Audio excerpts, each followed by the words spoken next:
This is another episode of Indie Author Blueprint, and I'm Michelle Rayburn, your host. Today we're talking about something every indie author has to figure out: how to price your book. It might seem simple, but there are multiple factors to consider if you want to set a price that's both competitive and profitable. In this episode, we will break down some factors that go into thinking about your book price, and then I'll add on a little bonus for paid subscribers with an easy way to calculate your royalties with KDP's formula. I'll also talk about KDP Select, Kindle Unlimited, and KDP promotions. Okay, let's go through some of the factors you need to think about. First, how much profit do you want to earn on each book? First things first, what's your goal? Do you want to maximize royalties, or are you pricing competitively to attract more readers? This is the thing that's hard to figure out, because there will be some people that tell you, go ahead and price it really low, you'll just sell more books. And that doesn't always pan out, especially if you're in a really tight niche and you don't have as many potential customers. Like I said, if your book is priced too low, you might have to sell more copies in order to make a profit. But if it's too high, you might price yourself out of the market. So think about what feels fair to you for the work you've put into it and what will sustain your author career long term. So I have some personal goals, and when I'm coaching clients, I ask them before we decide on the price for their cover what their goal is, because some clients are in a place where they actually have clients who will pay top dollar for the books they're writing because it's, like kind of exclusive stuff that they're giving coaching clients that people can then purchase in a book form. But then there are some people who know, especially like with novels and, the paperback readers, that they're looking for the best deal. And so you have to know your audience. You have to know your goals. I personally want to earn at least $5 on every Amazon book sale. And I'm talking the print on demand directly through my account. Because if you are a traditional author, you know that you don't earn anywhere near $5 on an Amazon book sale because you have a publisher who's getting that money. But we are the indie publishers, and so we're cutting out the middle person. So I want to earn at least $5 on my book sales. I also have to think about the expanded distribution as well. So that means when I'm keeping that in mind, I might actually want my profit to be a little higher on the Amazon book sales because it's definitely going to be lower on those expanded distribution sales. It's still going to be below my $5 goal, but that's not where most of my book sales come from. And at the end of this episode in the bonus content, I will give some examples of how that works out when I'm calculating how much that cover price should be.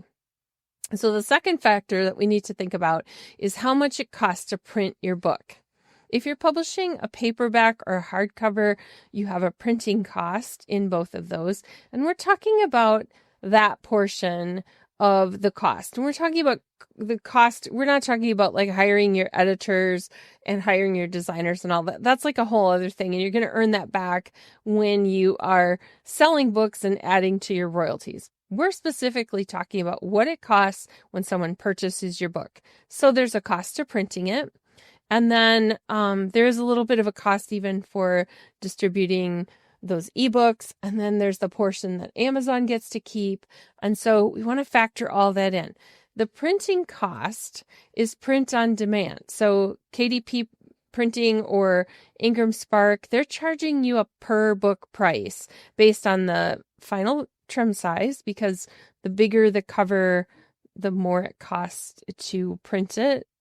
Just basically that's how it works. If it's more than the 6x9 or smaller book standard, it's going to depend on page count. That's one of the things calculated in there. It's going to depend on the kind of paper you choose, whether it's color or black and white printing. So all of those things factor in. You want to price your book high enough to cover those costs, but still leave some room for profit.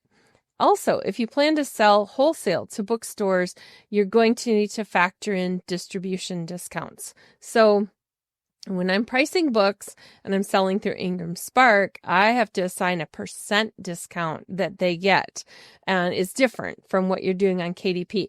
Today, we're going to be talking mostly about KDP, but I will be covering some things related to Ingram Spark specifically in future episodes down the road. But I'm thinking about, like, am I giving a bookstore 50% off the cover price? And then I'm paying for the printing and all that. By the time I'm done, it doesn't leave a big profit margin there if I don't think about it carefully. You want to think about when you're comparing to the other books that are on the market. The ones that are done by traditional publishers are offset printing. A lot of them are done overseas in huge quantities, and they are done at a very reasonable price. So you're not going to be able to compare perfectly with that. You pick up those paperbacks that are $9.99, and if you do the math on your big novel that you're doing, you're not going to be able to sell it for $9.99 and make enough profit. You don't want it so that you're actually going in the hole. You're giving your books away. So you have to think about all of that. And one little tip here, if your book has any color inside, the whole book is a color printed book. So if you are doing a black and white book, but you're like, I just want some color on like the subheadings or something like that, and you have something fancy you're trying to do, it's color. So anytime you use color, you are going to want to calculate based on color printing prices. And it's not bad for some, shorter books, but if you get into a longer book, it gets really pricey, especially if you have a lot of photos and you need to do like premium paper and premium ink and stuff like that. Okay, so the third thing that you need to ask is, what are readers willing to pay? This one is crucial. Your book might be worth $30 in your mind, but if your readers aren't willing to pay that to get the content in your book, it's not going to sell. So you need to know your target audience. You need to know what they're used to paying for books like yours. So the romance readers are looking at cheap, and those nonfiction niche ones might sell higher. So I've seen books from some of the clients I've worked with priced anywhere from $11.99, $12.99 up to $24.99, $29.99. It really depends on, like I said earlier, the print costs, but also what your customers are willing to pay. The fourth thing that you want to do is some market comparisons. I hinted at this a little bit when I said when you look at other books like yours, you want to go ahead and look on the online bookstores and see what the retail price is of some books. But you'll notice that those traditionally published ones often have a retail price, and then they have a different price that they're for sale at. A lot of that is because they're on multiple places, and so they're competitive with other online bookstores.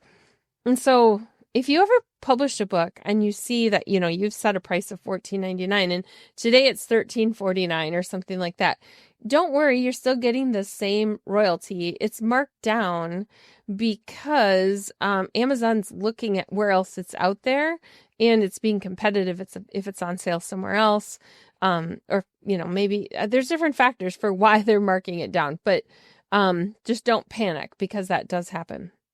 So when you're doing those market comparisons, you'll see that there's kind of a common range, but keep in mind that you're print on demand. So you're going to have trouble if you try to price it too low. And then the other thing is that in the ebook category, you'll see that some traditional publishers have that a little bit higher than a lot of indie authors will have theirs. You're going to probably price your ebook between $2.99 and $9.99 because it offers a higher royalty rate when you do that. I'll be talking about that more in the bonus content, but just know that if you're thinking higher or lower than that, like you're trying to go for like a 99-cent deal or something, you're going to earn a lower royalty because they're not going to give you 70% royalty on a 99-cent book. So they have different ways of calculating that, and there are some really great calculators on the KDP website for that. The next thing you're going to think about is format considerations. Just know that your book's format affects the pricing. Like an ebook is generally cheaper than a print book, and hardcovers typically cost more than paperbacks.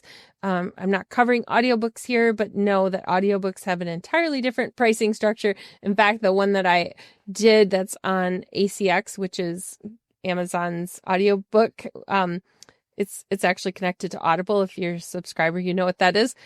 They set the price based on the length of the book. I didn't set the price there. So it's different in the physical copy or the digital copy. And so just know when you're setting those, you want to be strategic, but that they are not going to be the same. You're not going to earn the exact same percentage of royalty as you do on your print book, but I have actually set mine fairly strategically, so I'm earning almost the same myself per ebook sale, even though it's priced at about half of the price of my print book. So it just works out that way. All right, the seventh thing to keep in mind is pricing psychology. You'll see that some books online don't have a 99 cent at the end of the price, like they're not priced at $14.99 or $17.99. They have like an odd number. Generally, though, most book retailers want your list price to either end with a 99 or with a 00. So pricing at $9.99 instead of $10 might seem minor, but there are some studies that have proven that there's something psychological about that penny. I'm just used to seeing books at $14.99 or whatever. I see that 99, 20.99. So that is the way I price mine. There isn't a rule on Amazon that it has to end in 99 or 00. But if you are doing expanded distribution, just go for it. Especially if you're also doing Ingram Spark or something like that. And there's an article on Ingram Spark that explains this. So they also explain why it works in other countries if you're distributing your books to bookstores around the world. And most countries want it to be in 99 or 00. And so even on Ingram Spark, I go in and adjust those prices on there. So just keep that in mind, that if you're trying to come up with something that's really close to whatever target you have for your profit goals, just round it up or down and have it be in that 99 or that 00 at the ending. That leads us to number 8, international pricing. If you intend to sell your book globally, remember that money exchange rates affect the pricing. So some platforms will let you set different prices for different countries, and others convert automatically. So when you're publishing on KDP, it will automatically calculate, if you are checking that you're distributing worldwide, it will automatically calculate what your royalty is under different money exchanges in different KDP markets around the world. And so it just fills that in. And if your book is priced too low, you maybe will see a negative number there. And that means you either have to remove a specific country and not distribute your book there, or you need to raise your price so that you're not underwater on your pricing, so that, it's not a negative number there. It always has to be in the positive when you're doing distribution, because that's your profit. So go ahead and look at that when you're punching that in there on KDP. If you're doing Ingram Spark, it will calculate it now. It didn't used to. It will actually fill in suggested, but you can manually change them and go up or down. And that's helpful if you want to get those prices to be like the 99 or the 00. So that isn't something we can do on KDP. The 9th and final thing on this list that you need to think about is that price is not static. You can experiment with discounts. You can do a sale when you launch it and have it a little bit lower, especially on your Kindle. You can change the price really easily there, but you can also do it on print. I include my price in the barcode on the book, so it's a little confusing if you price it at 1 and then the cover doesn't match. You could even get KDP telling you it doesn't match. So keep that in mind. But I have done it before where I've launched a book with like $2 lower on the price, and then I've gone in and raised it after a week or two. So you can do it. And indie authors might call this a ladder strategy, where they start with a lower launch price and then they attract those early readers and reviews, and then they raise the price over time. So that is something you can do. You can also offer other discounts periodically to boost visibility and sales. And so I will talk about that in the bonus content. But I try not to do this too often because I don't want to train my audience to only buy when there's a sale. You want them to buy it when they want the book. So This is something I do sparingly. And I also have had people who have paid full price and then they're kind of not happy with me if I run it free. So I'm really selective now about how often I run a book on sale or do a special. Now, when I say run on sale, first off, on a print book on KDP, you don't ever run it on sale. You're literally just changing the price and telling people you changed the price. There's no way on there to run a special deal. If it's on sale, it's because Amazon is running a deal for you and you're still getting your same full royalty. There are specials you can run on your ebook that put it on sale for a 5-day period. So I will talk about that in a few minutes in the bonus content. So speaking of that, we've reached the end of the free content. I've covered a lot of the basics about pricing your book. Now I'm going to move into talking about how to calculate that. How do I know how much Amazon is getting and how much is going to be my royalty? And I'll give you some links to some free calculators for that, but I'll also give you a really easy way you can figure it out yourself. So if you're joining for the first time and you want that bonus content, you just need to become a paid subscriber. It's only $8 a month for Indie Author Blueprint, and you do that on Substack. And once you're a subscriber, you have access to all the content I've created in the past and whatever I create in the future as long as you're a subscriber. All right, let's move into talking about that bonus. This ends the free content, but thank you so much for listening today, and I hope you have a great week. I hope you'll be back next time when I have new content for you. And you can always find me on Indie Author Blueprint on Substack.